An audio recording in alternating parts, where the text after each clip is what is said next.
Of course you came here to know how to draw a square with 3 lines. And you tried several times and came to me imagining that I'll tell you. And yes, I really will tell you how. But before I tell you, I want to ask you a question. Is that a logical request? Of course not. And when it's illogical, why are you trying to solve it logically? Every illogical request cannot be answered in its illogical form. You'll fail, my friend. You must turn it into a logical one, in a creative way. And that's the art of logical creative thinking. How to turn the impossible into something ordinary using your mind. Like, take the square for example. It's illogical to draw it with 3 lines. That can never happen. The logical thing is to do exactly like what this young girl did. Draw a normal square like this, and then draw 3 lines inside or on it. And now you have a square with 3 lines. Got it? Here you combined logic, creativity, and self-motivation. And most innovations that once seemed impossible or unreal happened because their creators used this kind of logic. For example, the idea that a human could fly was once madness, against nature, and completely illogical, and all attempts before the Wright brothers failed because they were based on literal imitation of birds. The Wright brothers moved from trying to perform the illogical in an illogical way to studying the science of aerodynamics, and they turned the illogical into engineering logic. The first plane worked for only 12 seconds, but it changed humanity. Why did they succeed? Because they gave the impossible a new law, different from the ones people had been using. In the 19th century, all scientists saw electricity as dangerous and impossible to transmit wirelessly. Nikola Tesla said, "Why not?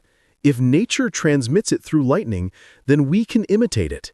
He began turning this illogical phenomenon into a science called electromagnetic waves.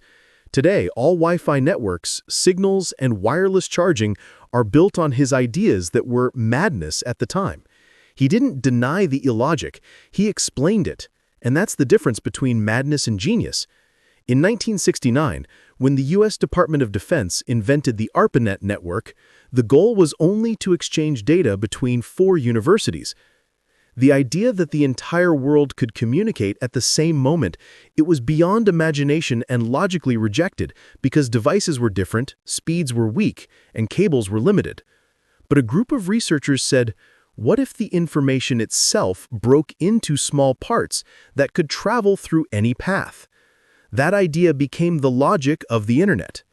And other examples, was it logical according to known scientific theories that a human could walk on the moon? Naturally, it wasn't. But after inventing a new logic called directed space physics, the result, in 1969, Neil Armstrong walked on the moon. All these examples are of people who didn't reject logic. On the contrary, they redefined logic itself. And that's the essence of logical thinking in illogical things. It's not about answering the question, it's about reformulating the question itself. So, how do you program your brain to see illogic not as a wall, but as a door? What I'll tell you now is based on research in cognitive neuroscience and on schools of scientific thinking, such as Edward de Bono, the inventor of the term lateral thinking, and Roger Sperry, who discovered the 2 different brain hemispheres. Let's put it in a 2-stage scientific and practical training plan. If you keep at it for 2 weeks, you'll actually feel that you've started seeing ideas in a completely different way. Stage 1. Regaining control or escaping the monkey mind.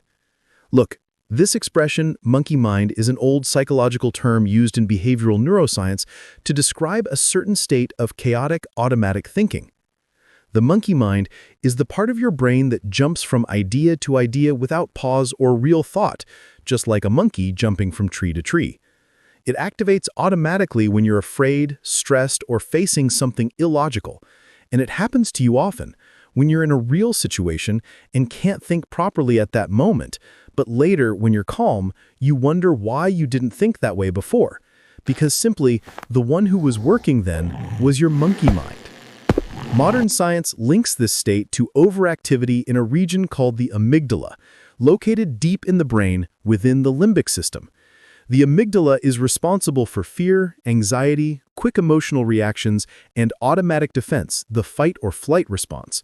So, when you're tensed or feel something illogical or threatening, the amygdala takes over. And when it does, logical thinking stops. That's what happens when someone asks you an illogical question. You either mock it, or you start trying to solve it rationally with awkward, funny moves, like your desperate attempts to draw a perfect square using 3 lines. So, what's the solution?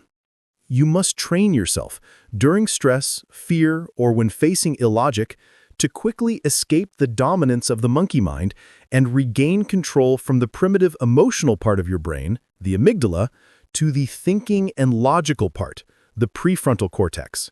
You have 3 scientific ways to calm the amygdala. 1. Slow, mindful breathing. 2. Writing or verbal expression. And 3. Cognitive reframing or renaming. Of course, you use the right method depending on the situation you're trying to regain control in. For example, when facing danger, you won't sit and write. The easiest is slow, mindful breathing. But when faced with an illogical question, try doing cognitive reframing. You'll be amazed. And this reframing prepares you for the second stage. Stage 2, redefining logic. People think about the solution before understanding the logic. The logical creative brain first asks, is the question itself correct? Meaning, when someone tells me, draw a square with 3 lines, is that a correct question?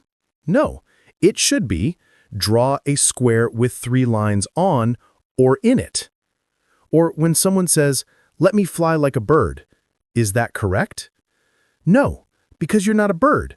The right question would be, create a way that allows me to fly like a bird flies. So the idea here is to analyze, is this correct? Then assume what's correct.